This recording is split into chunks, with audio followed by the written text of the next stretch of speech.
There is a document, buried in the quiet structure of financial records, that does not tell a story. It exposes a void. Not a dramatic void. Not a myth, but a measurable absence.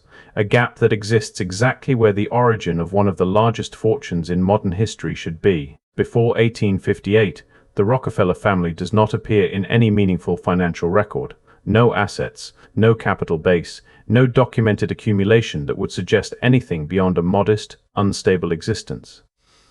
Then something changes. Within less than a decade, by the mid-1860s, that same family is connected to industrial infrastructure so vast, so strategically positioned, that it would soon dominate the oil industry of the United States.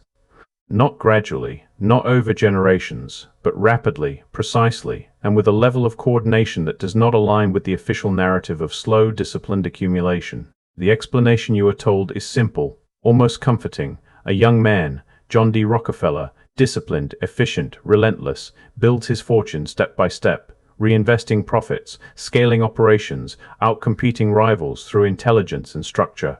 It is a clean story. It is also incomplete, because the records do not show the climb. They show the absence, and then the outcome. A clerk, earning a few $100s per year, suddenly participates in capital movements that require sums far beyond what his documented income could produce. A father, recorded as a traveling patent medicine salesman with inconsistent earnings, somehow provides thousands of dollars in capital at a time when such a sum represents a small fortune.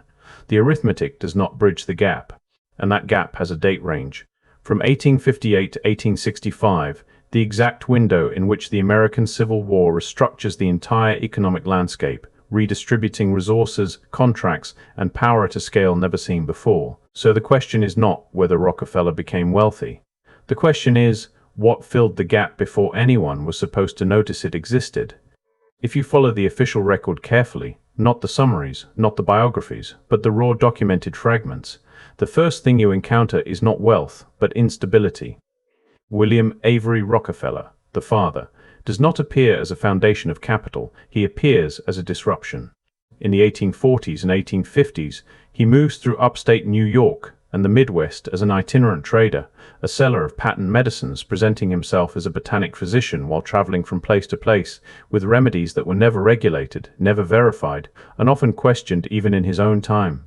There is a record, dated 1849, in Cayuga County, New York, that places his name in a far more serious context, a warrant issued on a charge that does not align with the image of a stable provider.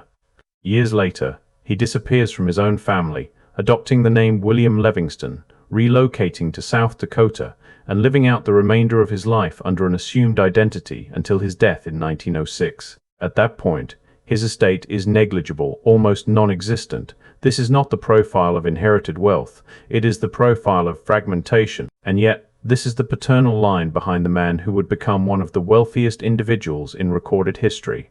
Now shift forward to John Davison Rockefeller himself.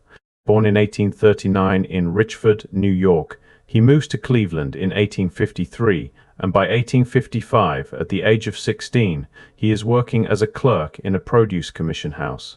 The income range for such a position, based on surviving records, falls between $300 and $500 per year. Over 3 years, even with extreme discipline, the accumulation of $1,000 in personal savings would be difficult, bordering on improbable without additional, undocumented income streams. But the official account states that in 1858, Rockefeller enters into business with a partner, Maurice Clark, using $1,000 of his own savings and $4,000 borrowed from his father. $4,000. At that time, that figure represents the equivalent of well over $100,000 in modern value, a substantial sum that requires a clear origin. Yet when you trace the documented income of William Avery Rockefeller during that same period, there is no consistent evidence that such capital was available to him. The numbers do not reconcile, and this is where the pattern begins to form. The official narrative does not deny the numbers, it moves past them. It replaces the arithmetic with character, discipline, reinvestment, vision. But numbers do not respond to narrative, they either align or they do not. By 1863, just 5 years after that initial business formation, Rockefeller and Clark enter the oil refining industry in Cleveland, partnering with Samuel Andrews. Within 7 years, that operation evolves into what becomes Standard Oil, not a small regional enterprise, but the dominant refining force in the United States. The speed is not just impressive, it is structurally unusual, because building a refinery in 1863 is not a low barrier entry. It requires infrastructure, supply chains, transportation agreements, and most critically, capital at a scale that exceeds what a small produce commission business could reasonably generate in such a compressed time frame. So the question begins to sharpen. Not who Rockefeller became, but how the transition occurred so quickly, from modest clerk to industrial operator, within a window where the documented inputs do not match the observable outputs. And once you see that mismatch, it becomes difficult to unsee, because the gap is not closing, it is expanding. Once the numbers stop aligning, the timeline becomes the only reliable guide, and the timeline points directly to a very specific window. The years between 1858 and 1865 are not just years of business growth, they are years of systemic transformation. This is the period of the American Civil War, a conflict that did not only reshape political boundaries, but reorganized the entire economic structure of the country in ways that were immediate, uneven, and extraordinarily concentrated. Cleveland, where Rockefeller and Clark operated, was not a peripheral location during this period. It was a major distribution hub for agricultural goods moving eastward, and as the war intensified, the demand for food, supplies, and logistical coordination increased dramatically. In theory, a well-positioned produce merchant could benefit from this surge. That is the official explanation. Increased demand leads to increased profit, profits are reinvested, and over time, capital accumulates. But again, the arithmetic resists the simplicity of that explanation. The rate at which Rockefeller's business expanded during the war years was not just above average, it was described by contemporaries as extraordinary. Surviving records from other produce merchants in Cleveland do not show comparable trajectories, even though they operated within the same market conditions, accessed the same demand, and navigated the same logistical environment. So the difference cannot be explained by demand alone, which introduces a second layer to the question, one that the official record acknowledges only in fragments: the role of government contracting during the Civil War. Supplying the Union Army was one of the most profitable activities available to private businesses at the time. It was also one of the least transparent. Congressional investigations conducted during and after the war documented widespread irregularities, overpricing of goods, delivery of substandard supplies, and in some cases payments issued for goods that were never delivered at all. These were not isolated incidents. They were patterns. Contracts were awarded through networks of relationships, not purely through open competition, and those who secured these contracts gained access to capital flows that far exceeded what could be generated through conventional commercial activity. The system was not designed for efficiency. It was designed for urgency, and in that urgency, oversight became secondary. Now consider what is missing. There is no complete, publicly accessible record of the Rockefeller and Clark partnership's involvement, if any, in Civil War supply contracts. The archives that document Rockefeller's later activities, housed at the Rockefeller Archive Center in Sleepy Hollow, New York, contain extensive material from the mid-1860s onward. But the documentation from the critical period, from 1858 to 1864, is notably sparse enough to raise a question. Is the absence simply the result of incomplete record-keeping, a common limitation for a young business operating in a turbulent time? Or is it a reflection of what was preserved, what was curated, and what was ultimately made accessible to those who would later write the official histories?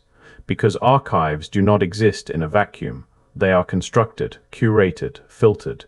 And when the most critical window, the exact period where capital accumulation accelerates beyond what the documented inputs can explain, is also the period with the least accessible documentation, the gap is no longer just numerical. It becomes structural. The Civil War created the conditions for rapid wealth accumulation, that much is clear, but conditions alone do not determine outcomes.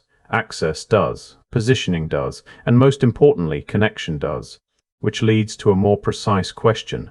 Not just whether Rockefeller benefited from the war economy, but whether the source of his early capital is embedded within a system that was never fully documented, and perhaps never intended to be.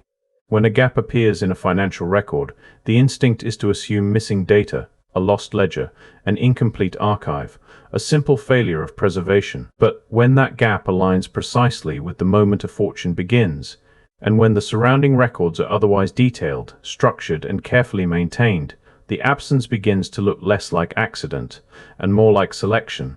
The Rockefeller Archive Center, located in Sleepy Hollow, New York, is one of the most extensive private archival institutions in the United States. It contains decades of correspondence, financial documents, and internal records detailing the operations of Standard Oil and the broader Rockefeller enterprises from the mid-1860s onward. Scholars have used it to reconstruct the mechanisms of Standard Oil's dominance with remarkable clarity, from railroad rebates to trust structures, from pricing strategies to political influence. But the clarity begins after the foundation is already in place. Before 1865, the record becomes thin, not entirely absent, but incomplete in a way that is disproportionate to the importance of the period. The early business activities of Rockefeller and Clark exist only in fragments, references, partial accounts, and indirect mentions in later documents. The very years that would explain the origin of the capital, the years in which the transition from modest merchant to industrial force occurs, are the least illuminated. This is not unique to the Rockefeller archives. All archives are selective by nature. They preserve what is deemed valuable, what is available, and what aligns with the institutional priorities of those who maintain them. In the case of a family archive, especially one connected to immense wealth and influence, that selection process carries an additional dimension. It is not only about preservation, it is about narrative framing. The histories that emerge from such archives are not fabrications. They are constructed from real documents, real events, real transactions. But they are constructed within a boundary, a curated field of visibility that defines what can be seen, and by extension, what remains outside of view. And the question that sits at the edge of that boundary is the capital question. Where did the money come from? Official accounts answer this with consistency, discipline, reinvestment, efficiency, and strategic advantage. Rockefeller himself repeated this explanation in his memoirs and interviews, emphasizing the principle of compounding. Every dollar earned was reinvested, every opportunity expanded, every inefficiency eliminated. It is a coherent explanation, and within a certain scale, it is valid. But the scale is the problem. The capital required to build and expand oil refining operations in the 1860s and early 1870s was not trivial. It involved land acquisition, construction, equipment, labor, transportation contracts, and the ability to absorb losses while competitors were forced out of the market. These are not incremental investments, they are foundational. And when contemporaries, including experienced businessmen who testified before congressional committees in the early 1870s, examined the speed and scale of Rockefeller's expansion, they expressed something very specific, not admiration, but puzzlement. They recognized that what had been built was significant. They could not reconcile how it had been financed. That reaction is preserved in the record, but it is not pursued. The investigations focused on operational practices, on monopolistic behavior, on pricing strategies and railroad agreements. They documented how Standard Oil maintained its dominance, not how it was initially capitalized. The origin remained assumed, not demonstrated, and over time, that assumption hardened into accepted history. The early gap was no longer a question. It became a footnote, but the arithmetic did not change. The inputs still do not match the outputs, and the archive, for all its depth, still begins just after the moment where the explanation is most needed. Once you accept that the gap is real, not theoretical, not exaggerated, but measurable and persistent, the question begins to expand beyond Rockefeller himself, because he is not alone in this pattern.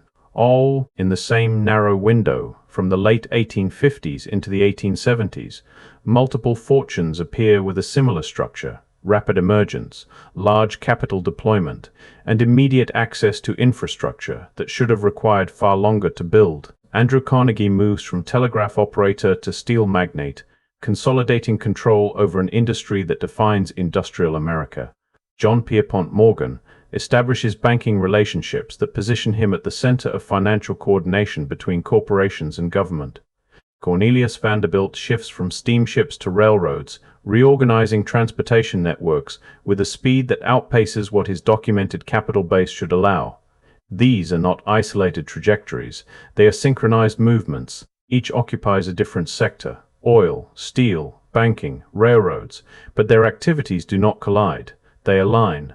Their interests reinforce each other, their networks intersect, and their timing converges within the same historical window. The official explanation describes this as coincidence, as complementary genius responding to industrial opportunity. But coordination does not require a meeting. It requires alignment. And alignment, at this scale, suggests access to something already in place. This is where an alternative framework enters the conversation, not as a conclusion, but as a lens. The Tartaria research community proposes that what appears a sudden industrial emergence may in fact be the redistribution of pre-existing assets, infrastructure, financial systems, and networks that were not created within the timeline assigned to them.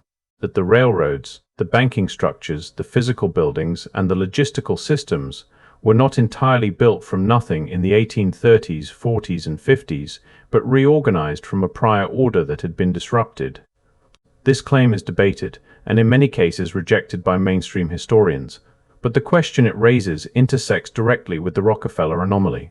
Because Standard Oil did not operate in isolation, it depended on railroads that already spanned vast distances by the late 1860s, networks that required engineering precision, coordinated planning, and enormous capital investment. It depended on financial institutions capable of structuring large-scale transactions, on government systems that facilitated expansion, and on physical infrastructure that appears in some cases disproportionate to the documented resources used to create it. Whether that infrastructure was inherited, accelerated, or simply underdocumented, the effect is the same. It was available, and those who accessed it first, those who aligned with it, were able to scale at a rate that appears impossible when viewed only through the lens of individual accumulation. The period from 1855 to 1865 becomes more than a historical backdrop. It becomes a convergence point, a moment where economic, political, and infrastructural shifts align, where resources move rapidly, where systems reorganize, and where a small group of individuals emerge positioned at the center of that reorganization. The Rockefeller fortune is one expression of that pattern. Not an isolated success story, but a node within a larger transformation. And if the transformation itself is not fully documented, if the mechanisms that enabled it are only partially visible, then the gap is not just in one family's record. It is in the structure of the history that explains it. At this point, the question is no longer whether John Davis and Rockefeller became wealthy. That part is documented, measured, and repeated across every account. The question is whether the origin of that wealth has ever been fully explained, or whether it has simply been narrated in a way that feels complete enough to avoid deeper examination. Because the gap still exists. Before 1858, there is no coherent financial footprint that supports what comes next. After 1865, there is a rapidly expanding industrial empire, integrated into transportation networks, financial systems, and political structures that amplify its reach. The bridge between those two states is not built from documented transactions. It is constructed from assumptions. Assumptions about reinvestment, about discipline, about efficiency, assumptions that do not withstand the arithmetic when placed against the scale and speed of the transformation. And when that bridge fails, even slightly, the entire narrative begins to shift. Not collapse, but reframe. Because if the capital did not originate where the story says it did, then it must have originated somewhere else, somewhere within that window, somewhere within that system, somewhere within a structure that was either never fully recorded, never fully preserved, or never fully questioned. The archives still hold what they hold. The congressional records still contain what they contain. The city directories, the railroad agreements, the fragmented business documents, they all exist, waiting to be examined not as isolated data points, but as parts of a larger equation that has never been fully solved. And that may be the most revealing detail of all. Not that the answer is hidden, but that the question itself has been softened, redirected, or quietly set aside. So the next time the Rockefeller story is presented as a simple progression, from modest beginnings to unmatched dominance, consider the part that is not shown. Because if the foundation is incomplete, then everything built on top of it carries that same uncertainty, and the real question is not just where the money came from. It is why no one ever insisted on proving it.